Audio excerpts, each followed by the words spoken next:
kakati njagala nkuyiseemukko ku budde bw'Omuganda buno engeri gye buddiriŋŋana mu mannya. Ng'ovudde mu kugamba nti ssaawa 2, ssaawa 3, ssaawa 4, eyo mulengeranjuba y'Abangereza. Naye ffe wano mu Buganda okusinziira ku mirimu gye twakolanga, obudde bweddiriŋŋananga butya okuva ku makya omusana nga guvuddeyo paka olw'eggulo omusana we gwagwangayo. Essaawa ez'okumakya emu ey'okumakya ago nno gaabeeranga maliiri. Nazzikuno wawuliranga ng'omuntu akugamba nakedde mu maliiri, ezo nno zaabanga ssaawa emu. Ssaawa 2, ssaawa ezo baaziyitanga ssuula essanja. Bwe batyo nno ssaawa 3 gaabanga magajjabu. Amagajjabu ago nagannyonnyoddeko nti baganda baffe bali eri Abanyoro n'Abasoga baalinga baweesi, naye essaawa ezo ez'okumakya baabeeranga mu kunyumya.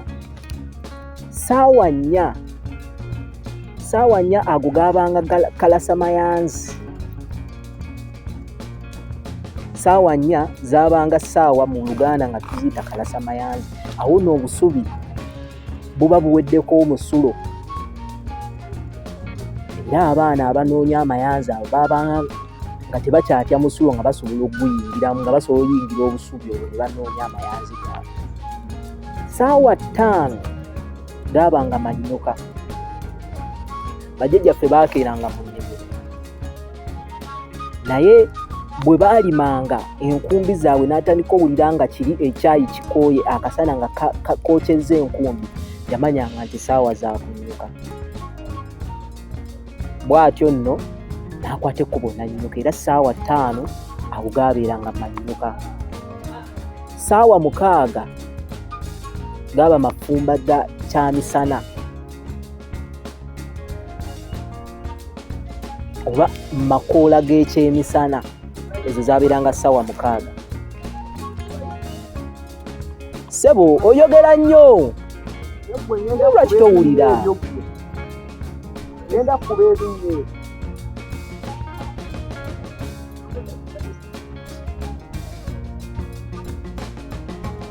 Saagala kunkyankalanya mmanyi.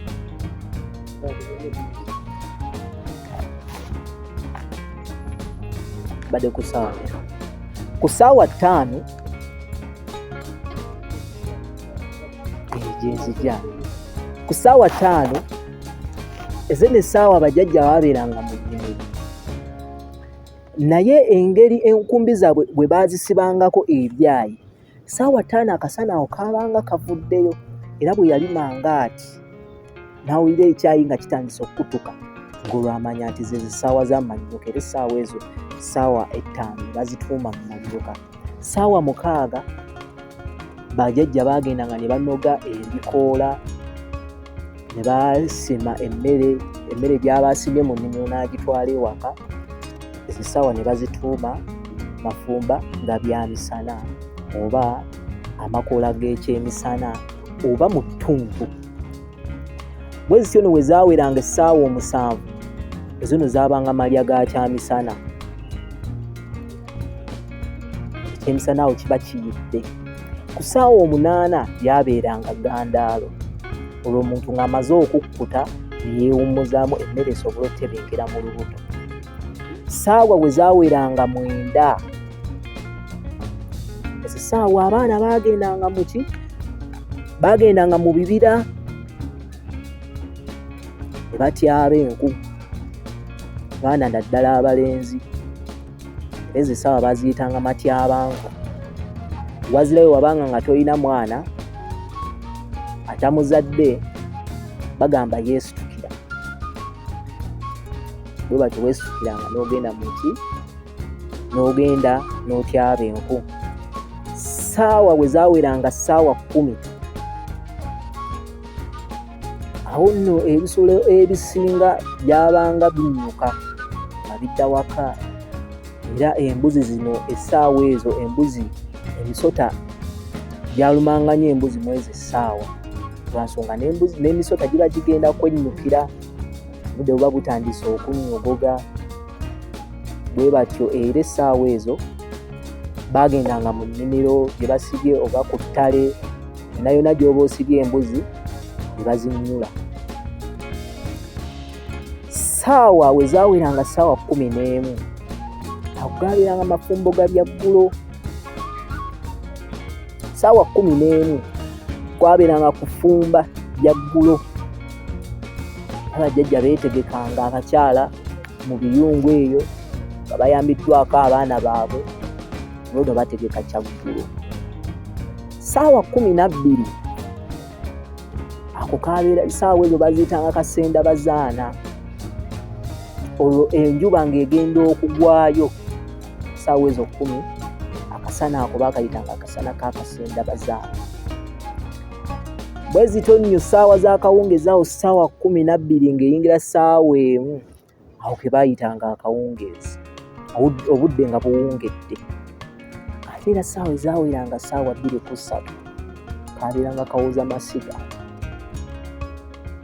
Tewaabanga kyabeeranga ku masiga, era essaawa ezo ng'oggyeko abasezi be baabanga nga balina kye bafumba, naye essaawa ezo teri kyali kiyinza kugenda ku ssiga.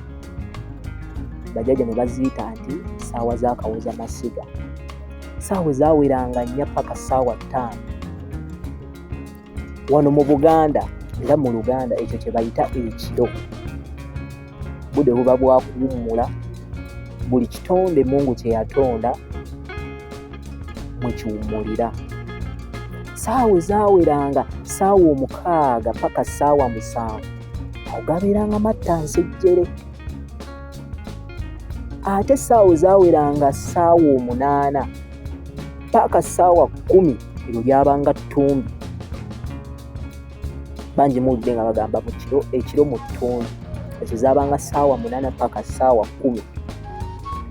Ssaawa 10 paka ssaawa 11 obudde babuyitanga mu nkoko.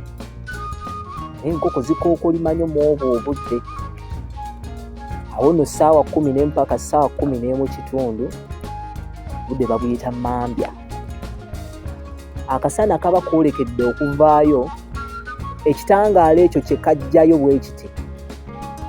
Ekitangaala ekyo bwe wakirabanga bwe bati nga Baganda bagamba emmambya esaze.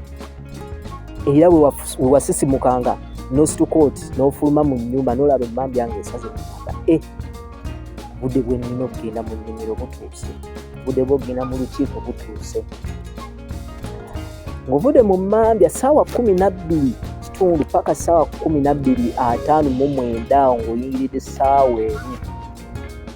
Ezo ssaawa ze baayitanga mu bunyonyi. Mu bunyonyi, matulutulu oba amatutuma. Essaawa ezo ebinyonyi bye bayita amatutuma mwe bisinga okukaabira. Abaffe ng'oggyeko mulengera njuba akuli ku mukono oba oyo gw'olina ku ssimu, osobola okukwata obudde n'omanya nti essaawa ziri bwe ziti. Kuba oyinza okuba otambula essaawa yo neeyonooneka, essimu yo ng'eggweddeko omuliro, naye ojja tuuka kikeerezi gy'olaga. Bajjajjaffe ddala baali bagezi. Nsigadde nze Mpalabwe Muhammad, awangaale ayisa abasajja akuume atakuumira mpeera.